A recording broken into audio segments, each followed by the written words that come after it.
Budget out reach అనేది మీ అందరికి తెలుసండి. సార్ చంద్రబాబు గారు ముఖ్యంగా this is very most important crucial thing అందరికీ తెలియాలా, ప్రజలకి అర్థం చేసుకునే లెక్కలో ఉండాలా. అందుకని అవుట్ రీచ్ ప్రోగ్రామ్ అనేది డిస్ట్రిక్ట్ వైజ్ జరుపుతూ ఉన్నారు.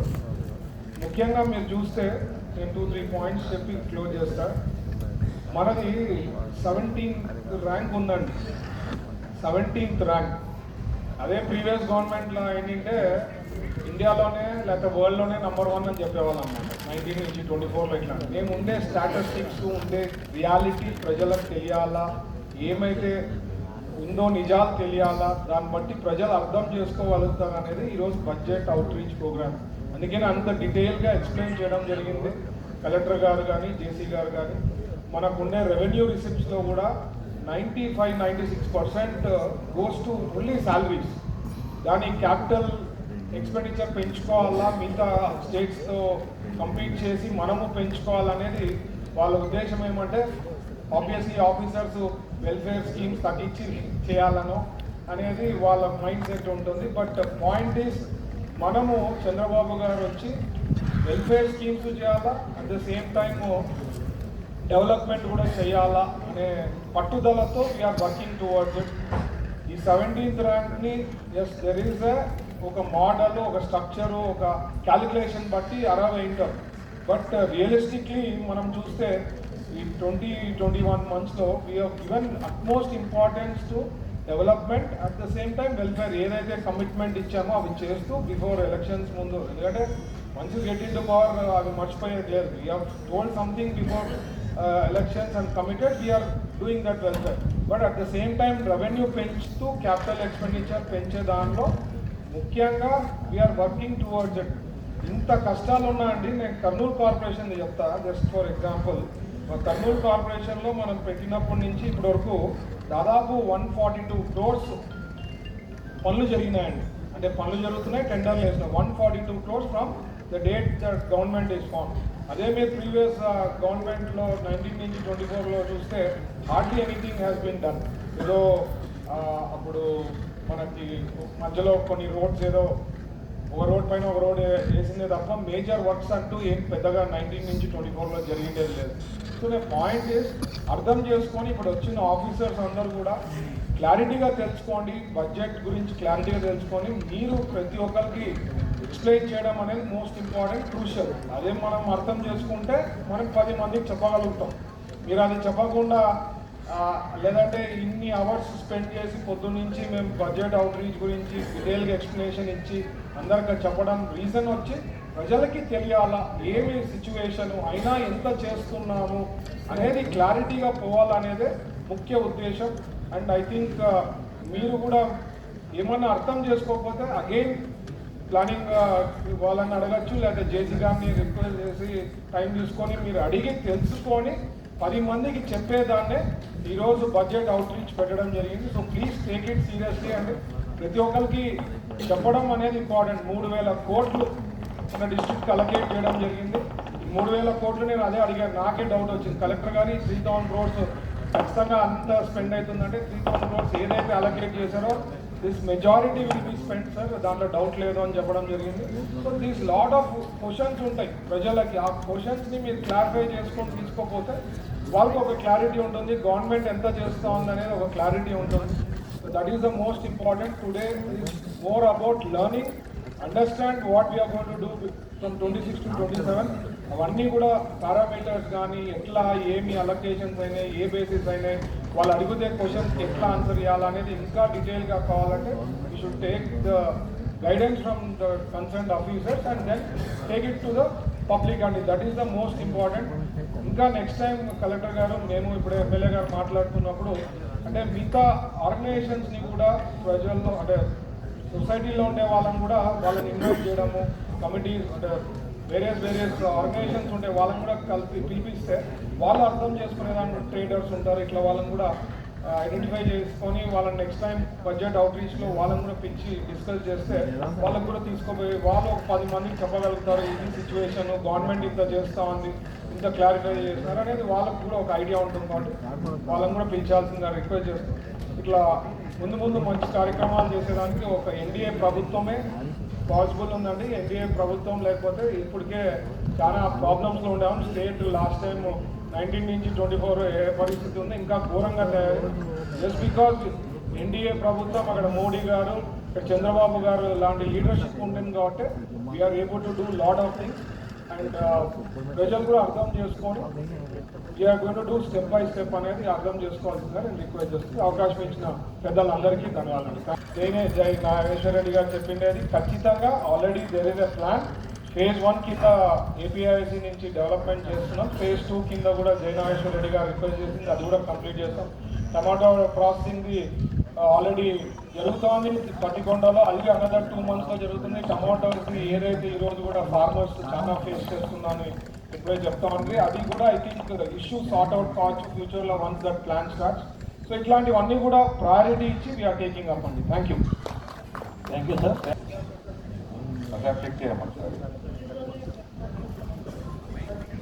ఇది వస్తున్నాం ఇది అంటే ఇదే ప్రెస్ మీట్ లాగా చేసేమంటున్నారు సార్.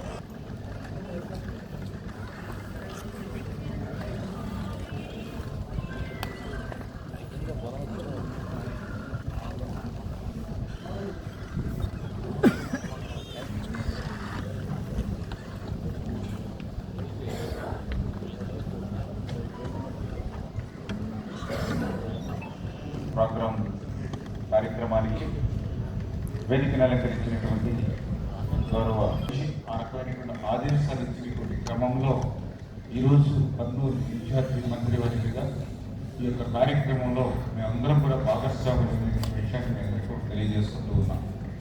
ఎందుకు ఈ యొక్క బడ్జెట్ అవుట్ రీచ్ ప్రోగ్రామ్ అనేది అంటే ఆంధ్రప్రదేశ్ ప్రస్తుత కూటమి ప్రభుత్వం అభివృద్ధి సంక్షేమం రెండు కళ్ళుగా ఈరోజు రాష్ట్రంలో ముందుకు తీసుకెళ్తున్నటువంటి పరిస్థితి. అది కూడా ఎటువంటి పరిస్థితుల్లో మనం అభివృద్ధి సంక్షేమాన్ని తీసుకెళ్తూ ఉన్నాం. ఆర్థిక పరమైనటువంటి ఇబ్బందులు కష్టాలు ఈ రాష్ట్రాన్ని వెంటాడుతున్నటువంటి దశలో కూడా ఏ రకంగా అభివృద్ధి సంక్షేమాన్ని ఇస్తున్నామనే విషయాన్ని ప్రజలకు స్పష్టంగా తెలియజేయాలనే ఉద్దేశంతో ఒక బడ్జెట్ అవుట్ ప్రాబ్లం. ఎందుకంటే 2024 ప్రజల ఆశీర్వాదంతో అధికారంలోకి వచ్చినటువంటి ఈ కూటమి ప్రభుత్వానికి మీ అందరికీ తెలుసు, ఆర్థికంగా అత్యంత క్లిష్టమైనటువంటి పరిస్థితిని గత 5 సంవత్సరాల పాలన మాకు వారసత్వంగా ఇచ్చినటువంటి పరిస్థితి.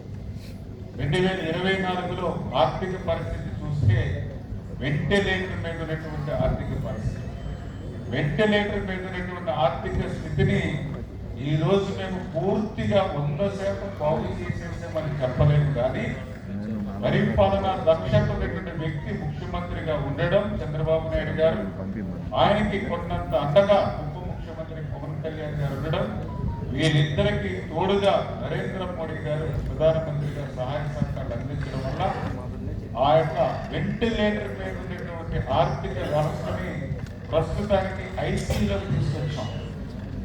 మళ్ళీ ఐసీలో ఉన్నటువంటి ఆర్థిక వ్యవస్థను మళ్ళీ మన భాషలో చెప్పాలంటే మళ్ళీ రూమ్కి అంటే తీసుకొచ్చి షిఫ్ట్ చేయాలి. మళ్ళీ ఆ రూమ్ నుంచి మళ్ళీ ఇంటికి క్షేమంగా పంపిస్తేనే ఆ పేషెంట్ని, అంటే మీ అందరికీ తెలిసి ఒక్కసారి వెంటిలేటర్ మీద కనుక పేషెంట్ చేరితే మనకి కేవలం 5 to 10% ఛాన్సెస్ ఉంటాయి. అంటే అటువంటి స్థితి ఈరోజు ఆర్థిక పరిస్థితి. అటువంటి వెంటిలేటర్ నుంచి వెనక్కి ఐసీలో తీసుకొచ్చాం. ఖచ్చితంగా ఈ ఐసీ నుంచి రూమ్ నుంచి ఇంటికి, అంటే అట్లా ఆర్థిక స్థితిని బాగు చేసుకుంటూ ముందుకు వెళ్తూ ఈరోజు కూటమి ప్రభుత్వం గత 20-21 నెలల నుంచి అనేటువంటి విషయాన్ని స్పష్టంగా ఈరోజు ప్రజలందరూ కూడా అర్థం చేసుకోవాలని మీ అందరి ద్వారా కోరుకుంటూ ఉన్నా. ఎందుకంటే ఒక్కసారి అధికారం అనేది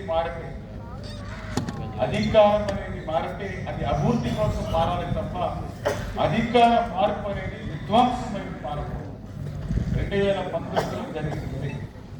అధికారం అనేది కాకుండా ఆ రోజు మనం వేసేటువంటి ఓటు విధ్వంసానికి ఈ రోజు ఇటువంటి ఇబ్బందులు మనందరికీ ఎందుకు ఈ మాట చేస్తూ ఉన్నారంటే ఆ రోజు 2014లో రాష్ట్ర విభజన జరిగినటువంటి రాష్ట్ర విభజన జరగకూడదు, సమైక్యాంధ్ర ఉద్యమం కోసం అని చెప్పి మనందరం కూడా పెద్ద ఎత్తున ఉద్యమం చేశాం. రాష్ట్రం విడిపోతే జీతాలు రావు, రాష్ట్రం విడిపోతే పెన్షన్ రావు, అభివృద్ధి రాదు అని చేత రాష్ట్రం సమైక్యంగా ఉండాలని మనందరం ఉద్యమం చేశాం. కానీ రాష్ట్ర విభజన జరిగినటువంటి పరిస్థితి, ఆ రోజు కూడా రాష్ట్ర విభజన కూడా అస్తవ్యస్తంగా జరిగినటువంటి పరిస్థితి. 58% ఆంధ్రప్రదేశ్ రాష్ట్ర జనాభా ఉంటే 45% మాత్రమే ఓటా మన ఆంధ్రప్రదేశ్ రాష్ట్రానికి ఆ రోజు వచ్చినటువంటి పరిస్థితి. రాజధాని ఎక్కడో కూడా చెప్పకుండా ఆ రోజు రాష్ట్రాన్ని విభజించినటువంటి పరిస్థితి. సాగునీరు ఇబ్బందులకి మార్గాన్ని చూపకుండానే ఆ రోజు ఓటాలు చెప్పకుండానే రాష్ట్రాన్ని విభజన చేసినటువంటి పరిస్థితి. అటు 16,000 కోట్ల లోటు అప్పు బడ్జెట్తో ఆ రోజు రాష్ట్రాన్ని విభజన చేసినటువంటి పరిస్థితి మనందరం కూడా చూసాం. ఆ రోజు హైదరాబాద్ లాంటి ఆదాయం ఇచ్చినటువంటి రాజధాని కూడా మనం ఆ రోజు కోల్పోయాం. ఎందుకంటే ఈరోజు తెలంగాణ ఒక మిగులు బడ్జెట్ రాష్ట్రంగా ఉంది అని అంటే ఈవేళ ఆ తెలంగాణకి 62% ఆదాయం ఈవేళ హైదరాబాద్ రాజధాని చూస్తూ ఉంది. ఒక మరి కర్ణాటకకి చూస్తే ఒక బెంగళూరు, ఒక తమిళనాడు చూస్తే ఒక చెన్నై, ఒక మహారాష్ట్ర చూస్తే ముంబై. ఈ విధంగా ఆ రాష్ట్రాల యొక్క ఆదాయంలో 50% పైబడి ఆదాయం ఇచ్చేటువంటి రాజధాని కూడా ఆంధ్రప్రదేశ్ రాష్ట్రానికి లేనిటువంటి స్థితిలో రాష్ట్ర విభజన జరిగితే, ఇటువంటి కష్టాల మధ్య రాష్ట్ర విభజన జరిగితే 975 కిలోమీటర్ల విస్తారమైనటువంటి సముద్ర తీర ప్రాంతంతో నిత్యం తుఫానుతోటి విపత్తులతోటి అల్లారేటువంటి మరి మన విభజన ఆంధ్రప్రదేశ్ రాష్ట్రం అయితే అటువంటి వాటిని కూడా అధిగమించి ఆ రోజు 2014, 2019 చంద్రబాబు నాయుడు గారి యొక్క సారథ్యంలో మరి ఆంధ్రప్రదేశ్ రాష్ట్రాన్ని ఆ రోజు అభివృద్ధిలో కానీ సంక్షేమంలో కానీ ఆ రోజు మనం 2019లో అగ్రగామిగా మనందరం కూడా తీసుకొచ్చినటువంటి పరిస్థితి, దాన్ని స్వయంగా మనందరం కూడా చూసాం. మళ్ళీ 2019లో ఏదైతే ప్రభుత్వం మార్పిడి జరిగిందో మళ్ళీ 5 సంవత్సరాలు 2019, 2024 ఆంధ్రప్రదేశ్ రాష్ట్రంలో జరిగినటువంటి విధ్వంసం ప్రజావేదికను కూలగొట్టడంతో ఆ యొక్క విధ్వంసం ఏ రీతిని జరిగిందో మనందరం కూడా 5 సంవత్సరాలు మనందరం కూడా చూసినటువంటి పరిస్థితి ఆ రోజు మనం చూసాం. అంటే ఈ రకంగా 5 సంవత్సరాల విధ్వంసం అంటే ఈరోజు 2024లో మనం అధికారంలోకి వచ్చిన తర్వాత చూస్తే ఒకే ఒక విషయం స్పష్టంగా అర్థమవుతుంది.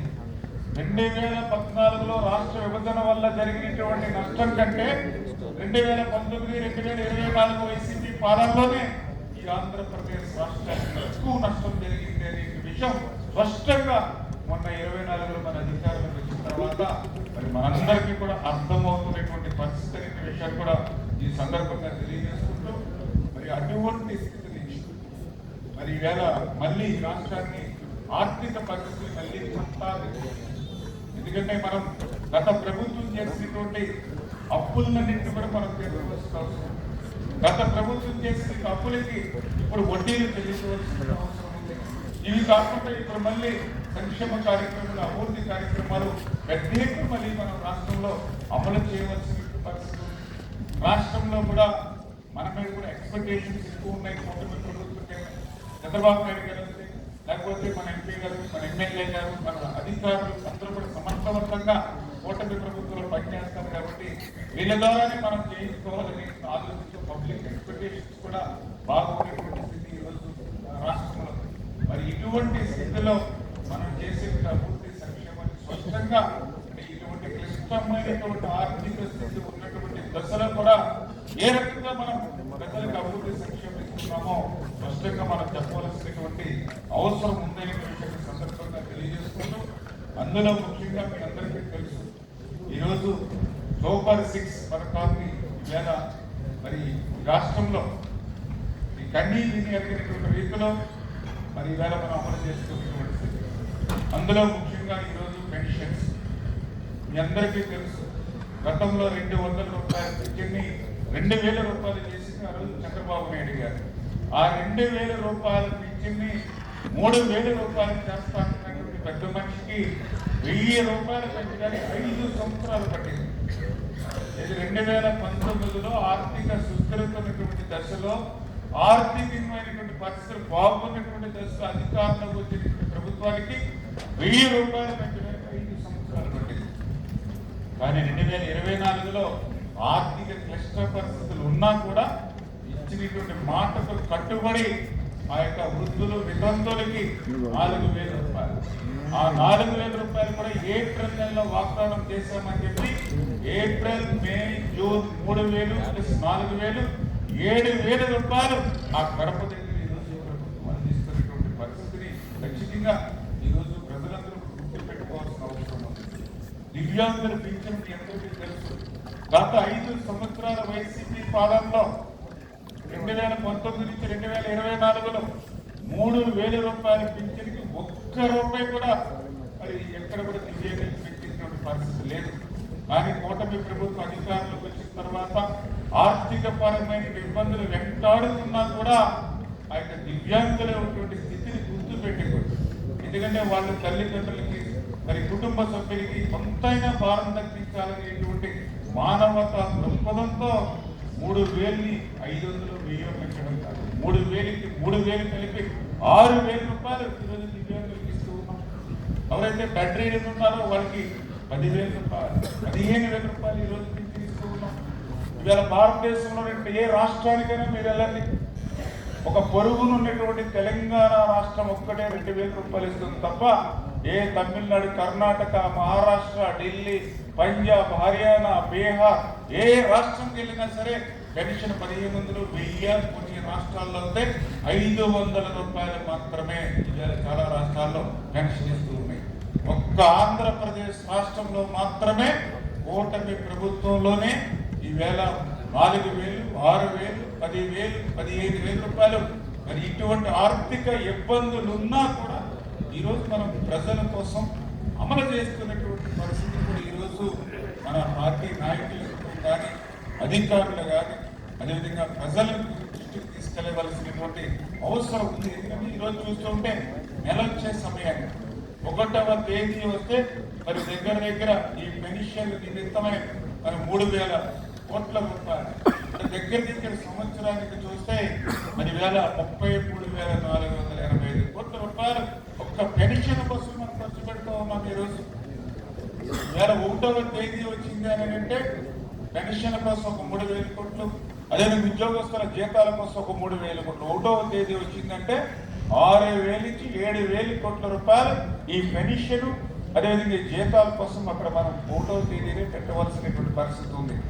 ఎక్కడ కూడా ఇబ్బంది లేకుండా ఇప్పుడే మనం ముందు మాట్లాడి మిత్రులు చెప్పారు, గత ప్రభుత్వంలో ఆర్థికమైనటువంటి పరిస్థితి బాగున్నా కూడా ఆ రోజు ఉద్యోగస్తులు జీతాలు పెంచమని ఆందోళన చేయడం కాదు, 1వ తేదీన మా జీతాలు మాకు ఇవ్వండి అని ఆందోళన చేసేటువంటి పరిస్థితి గత ప్రభుత్వంలో ఉంటే ఈరోజు అటువంటి దానికి తావు లేకుండా 1వ తేదీ వచ్చింది అని అంటే ఒక్కొక్కసారి మీరు చూస్తున్నారు 1వ తేదీ ఆదివారం వస్తే అది 2వ తేదీకి సోమవారానికి పోస్ట్ పోన్ చేయకుండా దాన్ని ముందు తేదీకి ప్రీ పోస్ట్ పోన్ చేసి ఈవేళ ఆ పెన్షన్ ఈ ప్రభుత్వం అందిస్తూ ఉంది అని అంటే మరి ఆర్థిక పరమైన ఇబ్బందుల్లో కూడా అంటే చంద్రబాబు నాయుడు గారు ఎప్పుడు కూడా చెప్తూ ఉంటారు, ఎప్పుడైనా ఒక సంక్షోభం వస్తే ఆ సంక్షోభాన్ని కూడా అవకాశంగా మలుచుకోవాలి. దానికి ఉదాహరణ నేను కూడా చూశాను, ఒక హుదూద్ తుఫాన్ వచ్చి ఉత్తరాంధ్ర విశాఖపట్నం అందాల నగరం ఆ రోజు మరి విధ్వంసం గురవుతే వారం 10 రోజుల్లోనే చక్కదిద్ది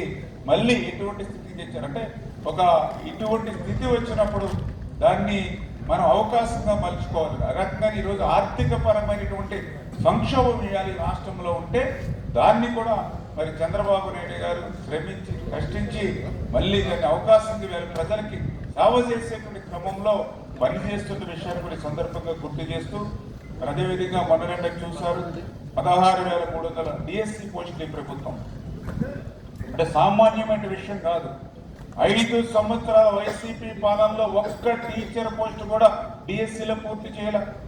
ఎందుకంటే ఆ రోజు మీరు చూశారు, ఆయన పాదయాత్రలో చెప్పారు మెగా డిఎస్సి అన్నారు, డిఎస్సి అన్నాడు. 5 సంవత్సరాలు డిఎస్సి మాట లేదు, టీచర్ పోస్టే లేదు. మనం అధికారంలోకి వచ్చినటువంటి మొదటి సంవత్సరంలోనే ఈవేళ 16,300 టీచర్ల డిఎస్సి ద్వారా మనం భర్తీ చేసినటువంటి పరిస్థితి. అదేవిధంగా మీరు అందరూ చూస్తారు ఏదైతే అన్నా క్యాంటీన్లు 1924లో అన్నా క్యాంటీన్లు మోతేస్తే మళ్ళీ మనం అధికారంలోకి వచ్చిన తర్వాత ఆంధ్రప్రదేశ్ రాష్ట్ర వ్యాప్తంగా 205 అన్నా క్యాంటీన్లు ప్రారంభించి ఈ రోజు చూస్తే రోజుకి 4 లక్షలకి 5 లక్షల మంది 5 రూపాయలకి ఈవేళ అన్నం పెడుతూ ఉన్నాం ఈవేళ అన్నా క్యాంటీన్ల ద్వారా. అదేవిధంగా తల్లికి వందనం, గతంలో కూడా అమ్మఒడి ఆ రోజు చెప్పాడు పాదయాత్రలో మీ బిడ్డలకి మేనమామగా ఉంటారని చెప్పారు. ఆమె ఏదైతే భారతీరెడ్డి గారు జగన్మోహన్ రెడ్డి గారు సతీమణి అయితే ఇంటింటికి వెళ్ళి ఒక బిడ్డని బడికి పంపితే 15,000 రూపాయలు, 2 బిడ్డల్ని బడికి పంపితే 30,000 రూపాయలు ఇంటింటికి చెప్పారు ఆవిడ. కానీ అధికారంలోకి వచ్చాక మాట తప్పి మడమ తిప్పి ఒక బిడ్డకి మాత్రమే 13,000 ఇచ్చి మరి రెండో బిడ్డ మూడో బిడ్డ ఎవరైనా ఉంటే వాళ్ళని గాలికి వదిలేస్తే మళ్ళీ మన కూటమి ప్రభుత్వం ఈ రకంగా ఆర్థిక పరమైన ఇబ్బందులు ఉన్నా కూడా ఈరోజు ఎంతమంది పిల్లలుంటే అంతమందికి వీళ్ళ తల్లికి వందనలు ఇస్తూ ఉన్నాం. 2 బిడ్డలుంటే 26,000, 3 బిడ్డలుంటే 39,000, 4 బిడ్డలుంటే 52,000, 5 బిడ్డలుంటే 65,000 రూపాయలు ఈరోజు తల్లికి వందనం. ఎంతమంది బిడ్డలుంటే అంతమందికి ఇస్తూ ఉన్నాం. ఈరోజు 9,668 కోట్ల రూపాయలు ఈరోజు తల్లికి వందనం కింద ఈ కూటమి ప్రభుత్వం ఈరోజు మరి వేళ మనం అందజేస్తున్నటువంటి పరిస్థితి. అదేవిధంగా స్త్రీ శక్తి మహిళలకు, ఎందుకంటే వాళ్ళకి ప్రయాణ సౌకర్యం కల్పించాలనేటువంటి ఆలోచనతో ఈవేళ సమాజంలో సగం, జనాభాలో సగం అటువంటి మహిళలు అభివృద్ధి చెందకండి రాష్ట్రం అభివృద్ధి చెందదనేటువంటి ఆలోచనతో ఈ రోజునే కాదు ఆ రోజే డ్వాక్రా సంఘాలను చంద్రబాబు నాయుడు గారు ఏ రకంగా అయితే తీసుకొచ్చారో అదేవిధంగా దీపం పథకం ద్వారా వాళ్ళ ఆరోగ్యాన్ని కాపాడాలని చెప్పేసి గతంలో మరి చంద్రబాబు నాయుడు గారు ఆ దీపం పథకం తీసుకురావడం కానీ, అదేవిధంగా ఈ రోజు మళ్ళీ కూటమి ప్రభుత్వం అధికారంలోకి వచ్చిన తర్వాత అటువంటి మహిళల కోసం ఈవేళ ఆర్టీసీలో టికెట్ లేకుండా స్త్రీ శక్తి ద్వారా ఉచిత ప్రయాణ సౌకర్యం కల్పించి దగ్గర 1,420 కోట్ల రూపాయలు మరి ఇప్పటి వరకు ఈ రోజు మనం ఈ యొక్క స్త్రీ శక్తికి మనం ఖర్చు పెట్టేటువంటి విషయంలో కానీ, అదేవిధంగా ఉచితంగా 3 గ్యాస్ సిలిండర్లు ఈవేళ మహిళలకు అందజేస్తూ మరి ఆ కార్యక్రమాన్ని ముందుకు తీసుకెళ్ళడం, అదేవిధంగా అన్నదాత సుఖీభావ కింద ఎవరైతే రైతులు ఉన్నారో వాళ్ళకి పెట్టుబడి సాయంగా 20,000 రూపాయలు వాళ్ళకి సంవత్సరానికి అందిస్తూ 6,600 కోట్ల రూపాయలు మరి రాష్ట్రం ఈరోజు ఆంధ్రప్రదేశ్ రాష్ట్ర ప్రభుత్వం మరి ఈవేళ భరించి మరి వాళ్ళందరికీ కూడా సాయం అందించేటువంటి పరిస్థితి కానీ, అంటే ఇట్లా చెప్పుకుంటూ పోతే మననే మీరు చూస్తారు ఉగాదికి మరి నారా లోకేష్ బాబు గారు మరి 10,000 పైబడి జాబ్స్ తోటి జాబ్ క్యాలెండర్ రిలీజ్ చేయడం కానీ, 5 సంవత్సరాల వైసీపీ పాలనలో జాబ్ క్యాలెండర్ ఊసేలేదు. ఆయన పాదయాత్రలో చెప్పాడు, మేనిఫెస్టోలో చెప్పాడు. ఆ రోజు ఏదైతే ప్రతి జనవరిలోనే జాబ్ క్యాలెండర్ అన్నాడు జగన్మోహన్ రెడ్డి గారు. 5 జనవరిలో అయ్యి ఒక్క జాబ్ క్యాలెండర్ మనం చూడలేం.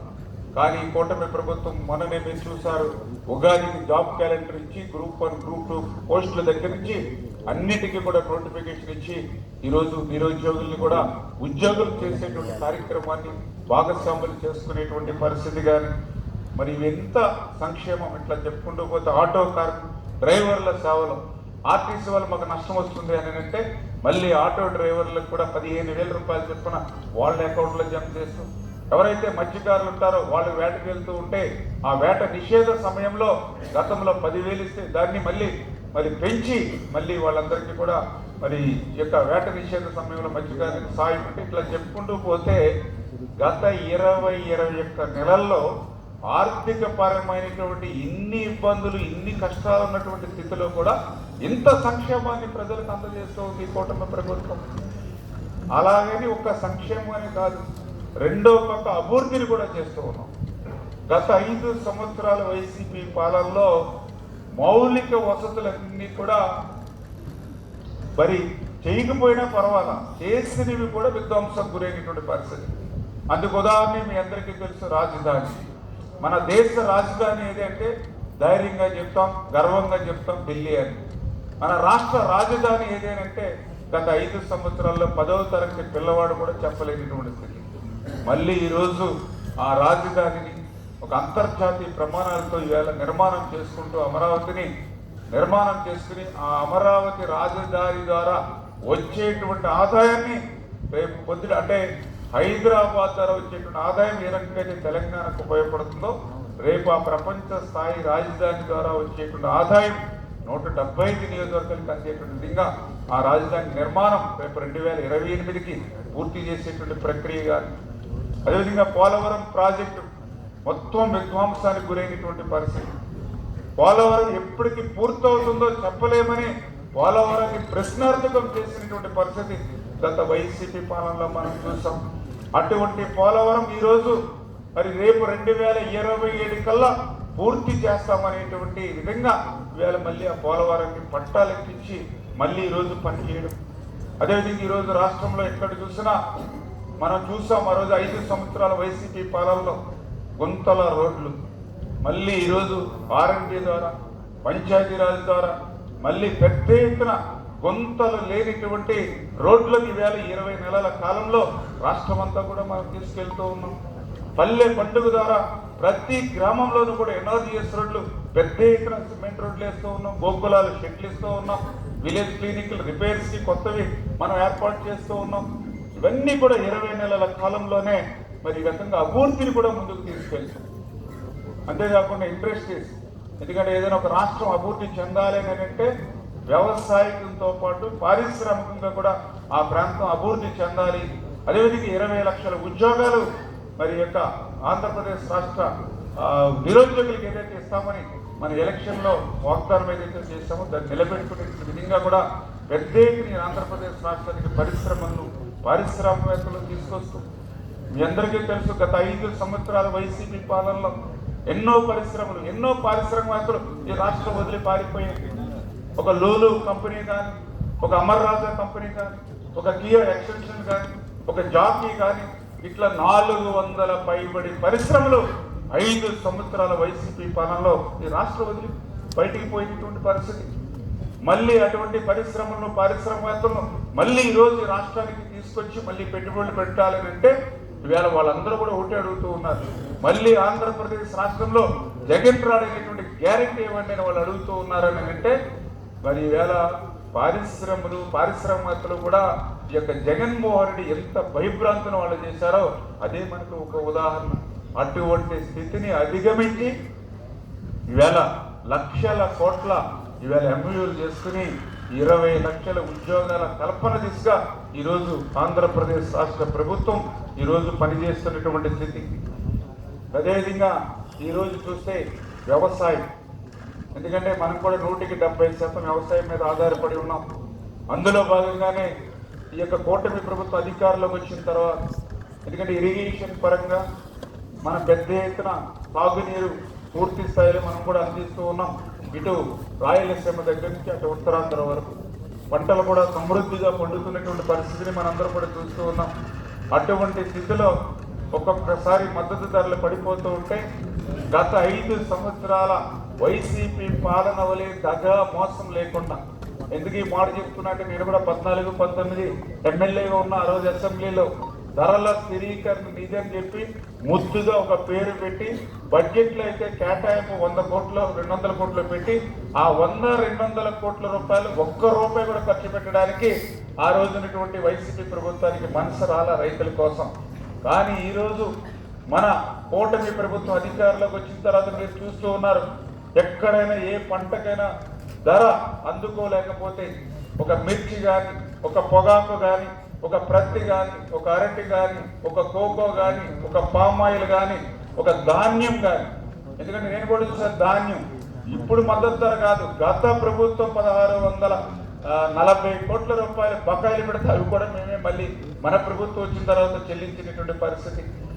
మరి ఇప్పుడు కూడా గౌరవ సభ్యులు కూడా చెప్తూ ఉన్నారు, ఏదైతే టమాటా కానీ అదేవిధంగా మొక్కజొన్నకు సంబంధించినటువంటి మద్దతు ధరలు అందుకోలేకపోతే మరి అది కూడా కేంద్రం దృష్టి కూడా తీసుకెళ్ళి ఇలా ప్రతి రైతు కూడా నష్టపోకుండా రాష్ట్ర బడ్జెట్ నుంచి కూడా మరి ఈవేళ పంటల్ని కొనుగోలు చేస్తూ ఈవేళ రైతాంగాన్ని కూడా పెద్ద ఎత్తున ఈ ప్రభుత్వం ఆదుకుంటున్నటువంటి పరిస్థితిని విషయం కూడా ఈ సందర్భంగా తెలియజేసుకుంటూ ఉన్నా. అంటే ఈ రకంగా మరి ఆర్థిక పరమైన ఇబ్బందులు ఈ రాష్ట్రానికి ఉన్నాయి. అటువంటి స్థితిలో కూడా మనం ఈ సంక్షేమాన్ని అభివృద్ధిని ఏ రకంగా అయితే ప్రజలకు ఇస్తున్నామో అది ఈ యొక్క కూటమి నాయకులు కానీ ప్రభుత్వంలో ఉన్నటువంటి ప్రజాప్రతినిధులు కానీ అధికారులు కానీ ఖచ్చితంగా ప్రజల దృష్టికి తీసుకెళ్లవలసిన అవసరం ఉంది. ఈ రకమైనటువంటి ఆర్థిక పరమైనటువంటి స్థితిలో కూడా ఈవేళ ఈ రాష్ట్రంలో కానీ ఈ కర్నూలు జిల్లా కానీ ఈ కర్నూలు జిల్లాలో ఉండేటువంటి మండలాలకు కానీ ఏ రకంగా మనం అభివృద్ధిని సంక్షేమాన్ని పంచుతున్నామో అవన్నీ కూడా ప్రజలకు కూడా దృష్టిలో పెట్టాలని చెప్పి సందర్భంగా తెలియజేసుకుంటూ, అందులో భాగంగా ఈరోజు మన కర్నూలు జిల్లాకు సంబంధించి చూస్తే పెన్షన్ నిమిత్తం ఈరోజు మరి 1235 కోట్ల రూపాయలు ఈరోజు వెచ్చించడం కానీ, అదేవిధంగా అన్నదాత మన జిల్లాలో చూస్తే 365 కోట్ల రూపాయలు, తల్లికి వందనం కింద మన జిల్లాలో 612 కోట్ల రూపాయలు, దీపం పథకం కింద 111 కోట్ల రూపాయలు, స్త్రీ శక్తి కింద 31.73 కోట్ల రూపాయలు, ఆటో డ్రైవర్ల సేవలో 21.33 కోట్ల రూపాయలు. మరి ఇట్లా అనేకమైనటువంటి ఏదైతే సంక్షేమ కార్యక్రమాలకి మన జిల్లాలో, కర్నూలు జిల్లాలో మరి వీటితో పాటుగా గ్రామీణ అభివృద్ధి కూడా పెద్దపేట వేసి 349 కోట్ల రూపాయలు మన జిల్లాకు, వైద్యం నిమిత్తం 333 కోట్ల రూపాయలు, విద్యకు సంబంధించి 260.44 కోట్ల రూపాయలు, పంచాయతీరాజ్ సంబంధించి 204 కోట్ల రూపాయలు. ఇట్లా అనేక రకాలుగా ఇటు సంక్షేమానికి కానీ అభివృద్ధికి కూడా మన కర్నూలు జిల్లాలో కూడా ఇటువంటి ఆర్థికమైనటువంటి ఇబ్బందులు ఉన్నా కూడా పెద్దపేట వేస్తాం. ఖచ్చితంగా ఈ జిల్లా చేసినటువంటి కేటాయింపులన్నీ కూడా రేపు మండల స్థాయిలో, గ్రామ స్థాయిలో ప్రతి లబ్ధిదారుడు కూడా అందుకునేటువంటి విధంగా ముందుకు తీసుకెళ్లేమంటే విషయాన్ని కూడా ఈ సందర్భంగా మరి తెలియజేసుకుంటూ, అదేవిధంగా గౌరవ మంత్రివర్యులు ఇండస్ట్రీస్ నిజంగా భరత్ గారు ఇక్కడ కూడా ఉండడం మీ అందరికీ అదృష్టం. ఈరోజు ఆంధ్రప్రదేశ్ రాష్ట్రంలో చూస్తే ఇవాళ కర్నూలు జిల్లా ఇవాళ పారిశ్రామికంగా తీసుకెళ్లాలనేటువంటి ఆలోచనతో చంద్రబాబు నాయుడు గారు, ఎందుకంటే ఇక్కడ ఉన్నటువంటి వెనకబాటుతనాన్ని దృష్టిలో పెట్టుకుని ఈ ప్రాంతాన్ని ఒక ఇండస్ట్రియల్ హబ్గా మార్చాలనేటువంటి ఆలోచనతో ఈరోజు మీరు కూడా చూస్తూ ఉన్నారు. ఎన్నో రకాలుగా ఈ ఓరవకల్లు మెగా ఇండస్ట్రియల్ హబ్ కింద మరి 9,700 ఎకరాలు మరి దాన్ని కేటాయించేటువంటి విధానంలో కానీ, ఈ యొక్క రిలయన్స్ బ్యారేజెస్ దానికి ఒక 170 ఎకరాలు 2,500 కోట్ల రూపాయల పెట్టుబడులతో మరి 3,000 మందికి డైరెక్ట్గా, 4,000 మందికి ఇండైరెక్ట్గా ఉద్యోగాలు కల్పించేటువంటి కార్యక్రమం కానీ, సెగాసి ఫార్మా 94 ఎకరాలు కేటాయించి 1000 కోట్ల పెట్టుబడితోటి 2,000 ఉద్యోగాలు కల్పించాలని ఆలోచన కానీ, విరూపాక్ష బల్క్ డ్రగ్స్ 100 ఎకరాలు కేటాయించి 1000 కోట్ల పెట్టుబడితోటి 2,000 ఉద్యోగాలు కల్పించాలని కానీ, అగస్తా సోలార్ సెల్స్ మరి దానికి కూడా 100 ఎకరాలు కేటాయించి మరి దగ్గర మరి దీనికి కూడా మరి 3,000 మంది వరకు కూడా ఉద్యోగ కల్పన ఇక్కడ కూడా ఇచ్చేటువంటి విధంగాను, అదేవిధంగా డ్రోన్స్ హబ్కి 600 ఎకరాలు ఇది కూడా ఫేజ్ 1 ఫేజ్ 2 కింద అభివృద్ధి చేసేటువంటి విధంగా, అంటే ఈ రకంగా కర్నూలు జిల్లాని కూడా ఈ రకంగా మన పరిశ్రమల మంత్రి గారు కూడా ఈ జిల్లాలో ఉండడం, ఇట్లా పారిశ్రామికంగా కూడా కర్నూలు జిల్లాకు మనం ముందుకు అగ్రగామిలో నిలబెట్టే విధంగా ఇవన్నీ కూడా ఇవి కాకుండా ఇంకా ఓల్డ్ మనం మొదటి నుంచి 14, 19 ఏదైతే పరిచయం చేసి అభివృద్ధిలో ముందు తీసుకెళ్ళాము వాటిని డెవలప్మెంట్ చేస్తూ ఈ రకంగా పారిశ్రామికంగా కూడా ఈ జిల్లాకి పెద్దపీట వేస్తున్నట్టు విషయాన్ని కూడా సందర్భంగా తెలియజేసుకుంటూ, అదేవిధంగా ఇరిగేషన్, ఎందుకంటే గౌరవ సభ్యులు కూడా చాలా విషయాల మీద ఇరిగేషన్ సమస్య కూడా ఈ యొక్క కర్నూలు జిల్లా, అందులో పర్టికులర్గా ఈ కర్నూలు వెస్ట్ పార్ట్ అనేది ఎక్కువ ఇరిగేషన్ ప్రాబ్లం ఉంది. ఇది ఈరోజు నేను చెప్పడమే కాదు, గౌరవ ముఖ్యమంత్రి చంద్రబాబు నాయుడు గారికి పూర్తి అవగాహన ఉంది ఆయన ఈ యొక్క కర్నూలు జిల్లా మీద, ఈ వెస్ట్ మీద. ఎందుకంటే మేము ఎప్పుడు రివ్యూ చేసినా కూడా చంద్రబాబు నాయుడు గారు ఒకటే చెప్తూ ఉన్నారు, మన ఆంధ్రప్రదేశ్ రాష్ట్రం అంతా కూడా పుష్కలంగా తాగునీరు ఇవ్వడానికి మనకు అన్ని ప్రణాళికలు సిద్ధం చేసుకుంటూ వెళ్తున్నాం. ఒక్క కర్నూలు వెస్ట్ ప్రాంతానికి ఒకే భౌగోళికంగా కొన్ని సమస్యలు ఉన్నాయి. అందుచేత ఒక మాస్టర్ ప్లాన్ కింద మనం కర్నూలు సంబంధించిన వెస్ట్ ప్రాంతానికి ఏ రకంగా మనం ఈ నీరు ఇవ్వడానికి అవకాశం ఉంటుందో అవన్నీ కూడా పరిశీలించి ఒక మాస్టర్ ప్లాన్ కూడా తయారు చేసుకుని రమ్మని కూడా మొన్ననే మాకు ఒక 4 రోజుల క్రితం కూడా ఆయన చెప్పడం జరిగింది. ఎందుకంటే లోకేష్ బాబు గారు కూడా ఆయన పాదయాత్రలో కూడా ఈ యొక్క వెస్ట్ ప్రాంతంలో, అంటే ఎవరైతే ఇక్కడ ఉన్నటువంటి ప్రజలు మరి వాళ్ళు కూడా ఇతర ప్రాంతాలకు ఏదైతే వలసపోతూ ఉన్నారో ఆయన పాదయాత్రలో కూడా ఎదురొచ్చి చూసినటువంటి స్థితి ప్రాక్టికల్గా ఆయన కూడా ఉంది. అంచేత ఖచ్చితంగా ఇరిగేషన్ పరంగా కూడా రాబోయేటువంటి రోజుల్లో ఈ కర్నూలు వెస్ట్ ప్రాంతానికి ఖచ్చితంగా ప్రాధాన్యతనిస్తామనే విషయాన్ని కూడా ఈ సందర్భంగా తెలియజేసుకుంటూ, మరి ఇప్పటివరకు అంటే ఏదైతే ఈ యొక్క కేసీ కెనాల్కి ఒక 183 కోట్ల రూపాయలు, అదేవిధంగా 68 ట్యాంకుల త్రాగునీరు కోసం ఒక 35 కోట్ల రూపాయలు, అదేవిధంగా గాజుల దిన్న ప్రాజెక్టుకి 10.50 కోట్ల రూపాయలు, శ్రీశైలం ప్రాజెక్టుకి ఒక 41 కోట్ల రూపాయలు, అదేవిధంగా తుంగభద్ర, ఎందుకంటే మీ అందరికీ తెలుసు ఇవాళ తుంగభద్ర ప్రాజెక్టే ఇవాళ రాయలసీమకు సంబంధించి మరి యొక్క జిల్లాలకు కూడా అది కూడా కాబట్టి దానికి కూడా ఈరోజు గేట్లు, ఎందుకంటే దానికి 33 గేట్లు, మళ్ళీ కొత్త గేట్లు. ఈరోజు కూడా 105 టీఎంసీల కెపాసిటీ తుంగభద్ర, 105 టీఎంసీలు తుంగభద్ర అవుతుంది. ఈరోజు 80 టీఎంసీలు మనం నిల్వ చేసిన సంవత్సరం. వర్షాలు బాగున్నాయి, నీళ్లు ఉన్నాయి, కానీ నిల్వ చేసుకోలేకపోయాం. 80 టీఎంసీలు చేసాం. ఎందుకంటే అక్కడ గేట్లు చాలా, మరి మనం కూడా చూసాం లాస్ట్ ఇయర్ 19వ నెంబర్ గేటు లాస్ట్ ఇయర్ కొట్టుకుపోయినటువంటి పరిస్థితి.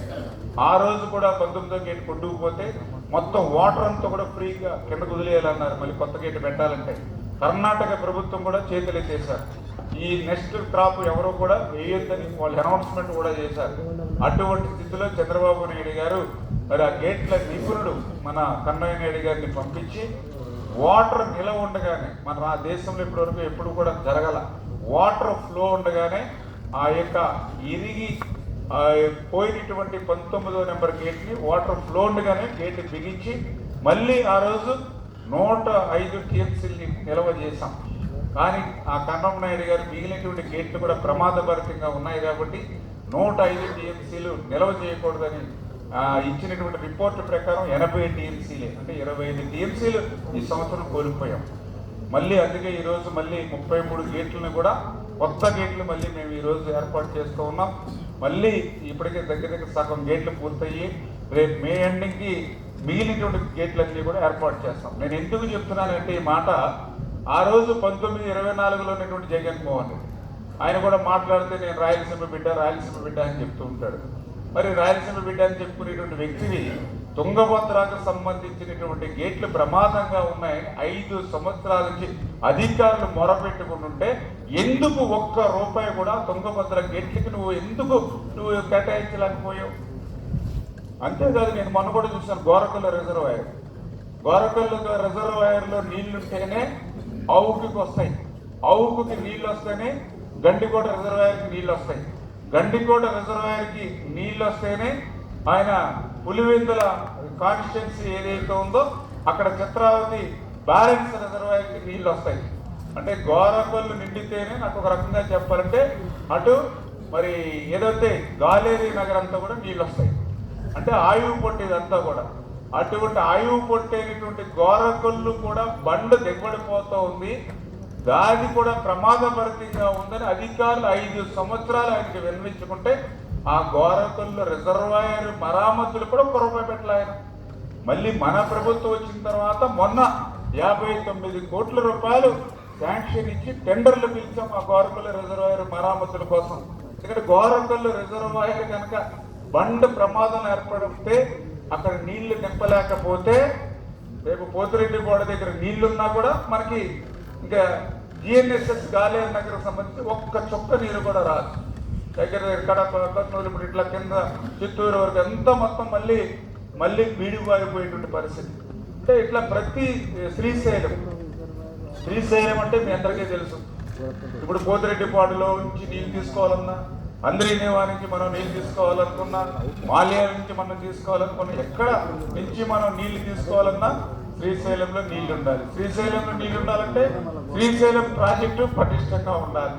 అటువంటి శ్రీశైలం ప్రాజెక్టుకి సంబంధించిన ప్లంజిపోలు ప్రమాదంగా ఉంది, పెద్ద గొయ్యి పడిపోయింది. ఎప్పుడైనా ఆ ప్రాజెక్టుకి ప్రమాదం ఏర్పడవచ్చు అని చెప్పి మరి నిపుణులు చెప్పి హెచ్చరిస్తే 5 సంవత్సరాలు కనీసం శ్రీశైలం ప్రాజెక్టు ఒక కన్నెత్తి చూడనటువంటి వ్యక్తి రాయలసీమ బిడ్డ అని చెప్తూ ఉంటాడు. మళ్ళీ ఈరోజు మనం అధికారంలోకి వచ్చిన తర్వాత మళ్ళీ ఆ శ్రీశైలం ప్రాజెక్టుకు సంబంధించినటువంటి ప్లంజిపోలు కానీ అక్కడ ఉన్నటువంటి ఇతరత్ర మరామతులకు అన్నింటికి కూడా వీళ్ళ నిధులు కేటాయించి వీళ్ళ పనులు ముందుకు తీసుకెళ్తూ ఉన్నాం. అంటే ఈ రకంగా ప్రతి విషయంలోనూ ఇప్పుడే చెప్తూ ఉన్నారు మన శాసన సభ్యులు. మొన్ననే చంద్రబాబు నాయుడు గారు మరి ఎమ్మెన్గూరు నియోజకవర్గం వస్తే అక్కడ హెలీప్యాడ్ అక్కడ హెలీప్యాడ్లో దిగిన వెంటనే ఆయన ఎదురుగుండగా పెద్ద ట్యాంక్ కలకల్లాడుతూ ఉంది నీళ్లతో. చెరువు అక్కడ నుండి ప్రజలు చెప్పారు 30 సంవత్సరాల నుంచి మేము ఎప్పుడు కూడా ఈ చెరువులో నీళ్లు చూడలేదు. అంటే అటువంటి చెరువు కలకల్లాడుతూ ఉంది. అంటే ఈ రకంగా ఒక అంద్రీనేవా, ఎందుకంటే ఆయన కూడా చూశారు మొన్న 24లో అధికారులకు వచ్చిన తర్వాత అంద్రీనేవాకి 3,860 కోట్ల రూపాయలు పెట్టారు 1 ఇయర్లో. 5 సంవత్సరాల జగన్మోహన్ రెడ్డి పాలనలో ఒక్క రూపాయి పెట్టల హంద్రీనవ. ఇప్పుడు మీకు జిఎన్ఎస్ఎస్ ఎట్లా కీలకమో హంద్రీనవ కూడా అదే రకమైన కీలకమైన ప్రాజెక్టు రాయలసీమకి.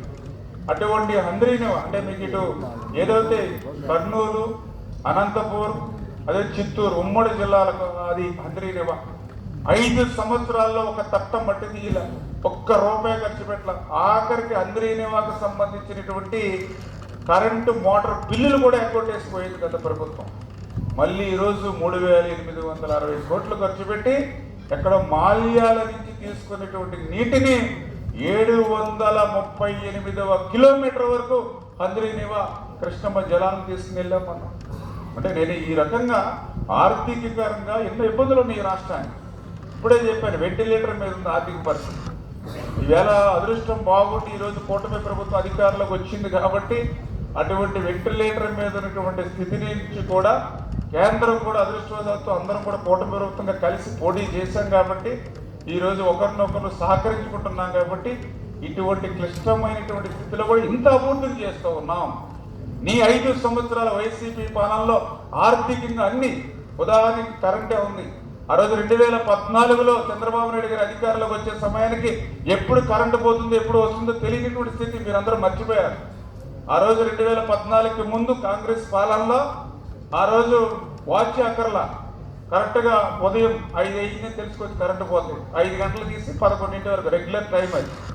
మళ్ళీ ఈవినింగ్ మళ్ళీ కరెక్ట్గా మళ్ళీ 5 గంటలు తీసేవాడు, మళ్ళీ 10 గంటలకు రెగ్యులర్ టైం. అంటే అఫీషియల్గానే 2 సార్లు కోతలు విధించేవారు పర్ డే. ఆ రోజు ఇన్వర్టర్లు కలకల్లాడుతూ ఉండేవి, ఏ షాప్ అయినా సరే. జనరేటర్లు కలకల్లాడుతూ ఉండేవారు ప్రతి చోట కూడా. కానీ 14లో మళ్ళీ చంద్రబాబు నాయుడు గారు వచ్చాక మిగులు కరెంట్ ఇచ్చాడు 2019 సమయానికి. ఇలా ప్రతి విషయంలోనూ ఆయన సంస్కరణలు తీసుకొచ్చాడు. ప్రతి విద్యుత్ సంస్కరణ ప్రతి దాంట్లో కూడా అట్లా ప్రతి రంగంలోనూ సంస్కరణలు తీసుకొచ్చి నీకు 2019కి మిగిలిస్తే మళ్ళీ 2024కి మళ్ళీ 0 చుట్టేసాం. మళ్ళీ అయినా కూడా ఈరోజు మళ్ళీ మేము ఈ అభివృద్ధి సంక్షేమాన్ని ఈరోజు చేస్తూ ఉన్నాం. అందుకే ఖచ్చితంగా ఈ బడ్జెట్ అవుట్ రీచ్ అనేది ఖచ్చితంగా మన ప్రజలకి అందరికీ కూడా తెలియజెప్పాలి. ఎందుకు తెలియజెప్పాలని అంటే రేపు భవిష్యత్తులో మళ్ళీ ఇంకొక తప్పు 2019లో జరిగినటువంటి పొరపాటు మళ్ళీ భవిష్యత్తులో ఎప్పుడు జరగకూడదు. ఇదేదో చంద్రబాబు నాయుడు గారి కోసం, నరేంద్ర మోడీ, పవన్ కళ్యాణ్ మా కోసం కాదు, రేపు భవిష్యత్తు కోసం, భావి తరాల కోసం, మన పిల్లల కోసం ఈవేళ అవసరం అని మేము తెలియజేస్తూ ఉన్నాం. ఎందుకంటే ఇప్పుడే మనం చెప్పుకున్న దాన్ని బట్టి మనందరికీ అర్థమైంది. 14, 19 ఎంతో కష్టపడి పనిచేస్తాం. 19లో ప్రభుత్వం మారింది, 20 సంవత్సరాలు వెనక్కి వెళ్ళిపోయింది. మళ్ళీ ఇప్పుడు 24లో మళ్ళీ ఇప్పుడు ఒక్కొక్క మెట్టు మళ్ళీ ఎక్కిస్తూ ఉన్నప్పుడు మళ్ళీ పైకి. మళ్ళీ ఇంకొకసారి తప్పు జరిగితే మళ్ళీ ఇంకొక 20 సంవత్సరాలు వెనక్కిపోతే ఇంక రాష్ట్రాన్ని ఎవరు ఇట్లా మేము కష్టపడి బాగు చేయడం, వాళ్ళు వెంటనే వచ్చి మళ్ళీ విధ్వంసం చేయడం, దానివల్ల పరిస్థితులు మన రాష్ట్రం నష్టపోతుంది. భావితరాలు, భవిష్యత్ తరాలు నష్టపోతారు. కాబట్టి ఖచ్చితంగా ప్రతి గ్రామంలోనూ, ప్రతి మండలంలోనూ, ప్రతి మున్సిపాలిటీలోనూ, ప్రతి జిల్లాలోనూ ఇవాళ ఆంధ్రప్రదేశ్ రాష్ట్ర వ్యాప్తంగా ఇటువంటి ఆర్థిక పరమైనటువంటి ఇబ్బందులు, క్లిష్టమైనటువంటి స్థితిలో కూడా ఈవేళ ఈ యొక్క కూటమి ప్రభుత్వం ఇంతటి అభివృద్ధిని, ఇంత సంక్షేమాన్ని అందజేస్తూ ఉంది. ఖచ్చితంగా రేపు ఇంకా ఎక్స్పెక్టేషన్స్ ఉన్నాయి పబ్లిక్ దగ్గర. కానీ అవన్నీ నెరవేర్చుకోవాలంటే 1 by 1 ఒక్కొక్కటి మన సంపదను సృష్టించుకుంటూ ఆ సృష్టించినటువంటి సంపదనంతా కూడా ప్రజలకే పంచేటువంటి విధంగా అభివృద్ధిని, సంక్షేమాన్ని భవిష్యత్తులో కూడా తీసుకెళ్తామనే విషయాన్ని మీ ద్వారా ఆంధ్రప్రదేశ్ రాష్ట్ర ప్రజలందరికీ కూడా తెలియజేసుకుంటూ, మరి ఈరోజు ఈ యొక్క కర్నూలు జిల్లాకు సంబంధించినటువంటి మరి ఏదైతే కలెక్టర్ గారి యొక్క సారథ్యంలో మరి ఏర్పాటు చేసినటువంటి సమావేశంలో మాకు ఈ అవకాశం కల్పించినటువంటి ప్రతి ఒక్కరికి కూడా పేరు పేరున కూడా ధన్యవాదాలు తెలియజేసుకుంటూ సెలవు తీసుకుంటున్నాం. ధన్యవాదాలు సార్. చాలా చక్కగా